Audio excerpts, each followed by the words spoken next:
me ask you something honest. When you got into real estate, did you picture yourself sitting by the phone at 10 p.m. on a Friday, texting a client back about a showing request for tomorrow morning? Did you picture missing dinners, skipping your kids' games, and feeling guilty every time you tried to take a day off? No. You pictured freedom. You pictured income on your terms. You pictured building something. So what happened? What happened is you confused being available with being good at your job. And that confusion, that one mental error, can cost you your health, your relationships, and ironically, your business. Today, we're fixing that. I'm going to give you a framework, not motivational fluff, but a real operating system for setting boundaries in real estate without losing clients, without losing income, and without the guilt. So let's go. Here's what nobody tells you when you get your license. Real estate doesn't have a natural off switch. Unlike a 9-to-5 job where someone flips the lights off, you are the lights. And if you never turn yourself off, you burn out. It's not a matter of if, it's when. The first 5 years of real estate in my career, it felt like one long day. No clear end, no clear beginning, just constantly picking up where I left off. Now, I've been in this business for over 24 years and I've watched talented agents, smart, driven, good with people, quit the industry not because they failed, but because they couldn't sustain the pace they set for themselves in year one. It's true that you can't hire someone to do your push-ups for you.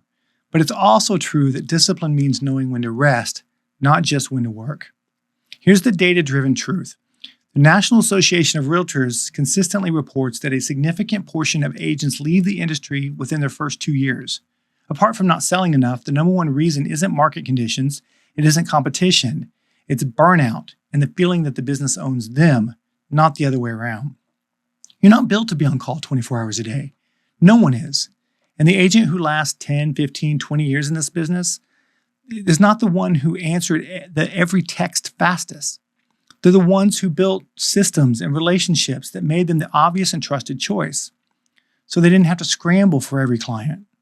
The 80-hour week is not a badge of honor. It's a symptom of a business without structure. Now, before we talk tactics, we have to fix the story you're telling yourself. Because if the story is wrong, no tool in the world will work. Here's the wrong story. If I don't respond immediately, I'll lose the client. Here's the truth. Clients don't leave agents who have boundaries. They leave agents who are unreliable, unclear, and inconsistent. There's a massive difference between paced and unavailable. You can set an expectation that you respond to all messages within 2 to 3 hours during business hours. And if you communicate that clearly and then deliver on it, clients will actually trust you more than the agent who texts back at midnight but then goes dark for a day. Think about your own life. Think about the doctors, the lawyers, the contractors that you respect most. Do they answer their phones at 11 p.m.? No. Do you trust them less? No. You trust them more because they operate professionally. Here's the mindset shift. Availability is not the same as value. Your value is your expertise, your market knowledge, your negotiation skill, your network, your guidance through one of the biggest financial decisions of your client's life. None of that requires you to be on call around the clock. The agents who work 80 hours a week are often the least profitable per hour in their market.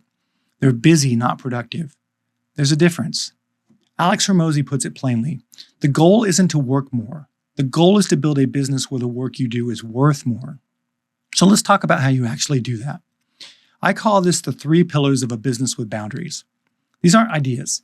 These are operational decisions you make once and then defend consistently.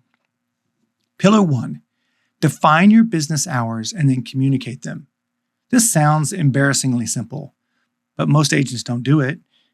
Pick your hours, Monday through Friday, 9 to 6, or Tuesday through Saturday, 10 to 5. Whatever fits your life. The specific hours matter less than the fact that you have them and that you tell people about them. And where do you communicate them? In your email signature, in your initial meeting with every buyer and every seller, in your voicemail greeting, on your website, in your first text exchange with a new lead.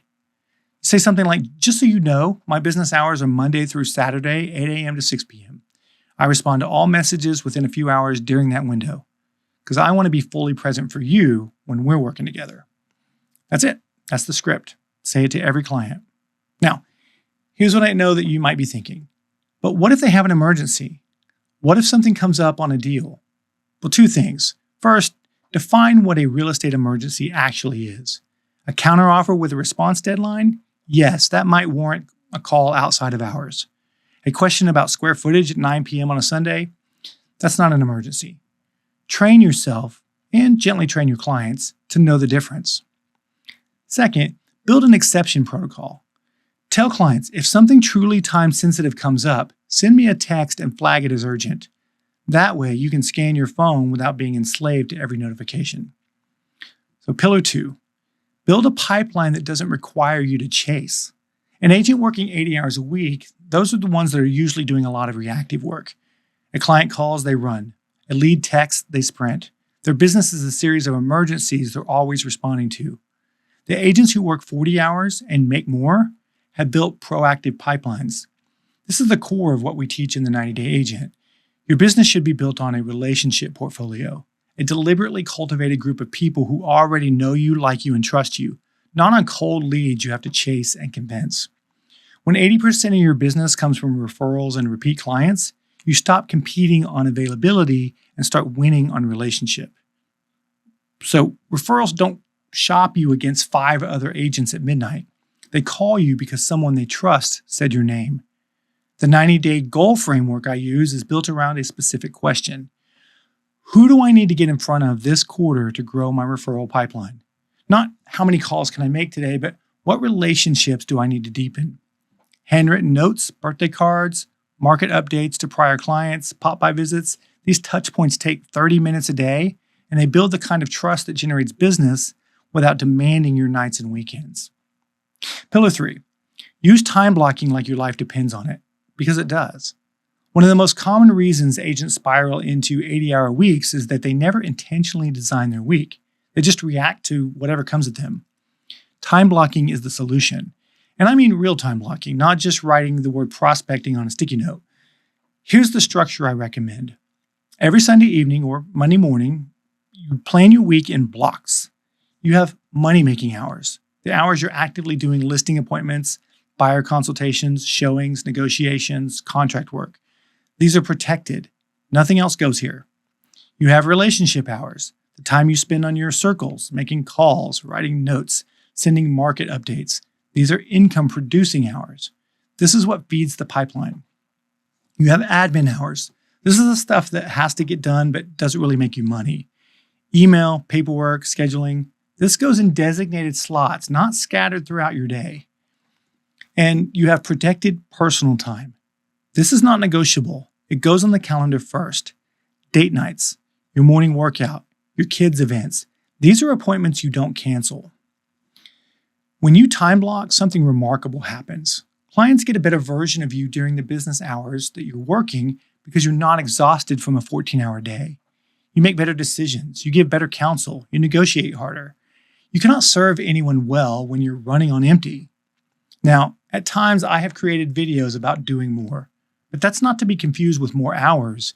That's about doing more income-producing activities during the hours that you have allocated, instead of wasting time on activities that don't move the needle. When you set good boundaries and block out your time, you get more intentional about the work you actually do. Here's the section that nobody talks about, the part that actually keeps agents trapped, the guilt. You set your hours, you put the autoresponder on, you turn off notifications at 7 p.m., and then you feel like you're doing something wrong. You feel like your competitors are out there grinding while you're sitting at dinner. Let me give you a reframe. The guilt is coming from a false belief that your clients need you at all times, rather than a belief that in the system that you've built. When you have a strong relationship with your clients, when you set clear expectations, when you've communicated professionally, you can close your laptop and trust the process.